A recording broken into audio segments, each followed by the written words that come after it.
স্বামীর নাম হুমায়ুন কবির। তো ওকে মনে করেন ফ্যামিলির দিকও আছে, আবার বিএনপি করতো, কিন্তু রাজনীতির লোকও জড়িত, আবার আমার ফ্যামিলির লোকও জড়িত। যেমন আমার বড় ভাইয়ের শালা কিচ্ছু সুমন নাম, ও এটাতে জড়িত আছে আমার স্বামী নিখোঁজের ব্যাপারে। তো আমার থেকে তখন অনেক টাকা চাওয়া হয়, আমার সম্পদ চাওয়া হয়, তখন আর কি আমি রাজি হইনি।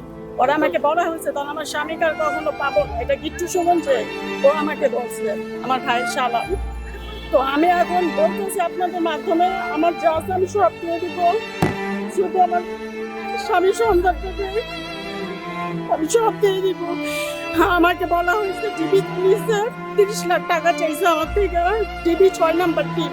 এটাও আমাকে কিচ্ছু সুমন বলছে, এটা বলার জন্য আমার থেকে 3 লাখ টাকা নিচ্ছে, আমি কিচ্ছু সুমনকে দিছি।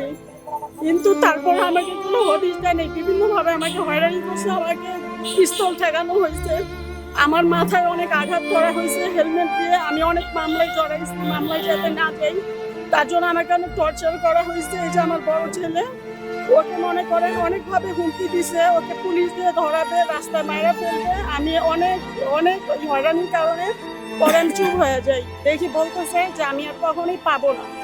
তো আমি এখন আপনাদের মাধ্যমে এটা বলতে চাই, বর্তমানে যে সরকার আছে ওনার কাছে আমার অনুরোধ, আমার যা আছে আমি দিয়ে দিব। তো আমার স্বামীর সাথে সন্তান আজকে 7 বছর যাবৎ নিখোঁজ। 29/10/2018 কয়েল আনার উদ্দেশ্যে ঘর থেকে বের হয়, কিন্তু তারপর আর ঘরে ফিরে আসে না। তো এখন আপনাদের মাধ্যমে আমি ঢাকা মোহাম্মদপুরের স্থায়ী। আচ্ছা, নামটা? আমার হাজবেন্ডের নাম হুমায়ুন কবির।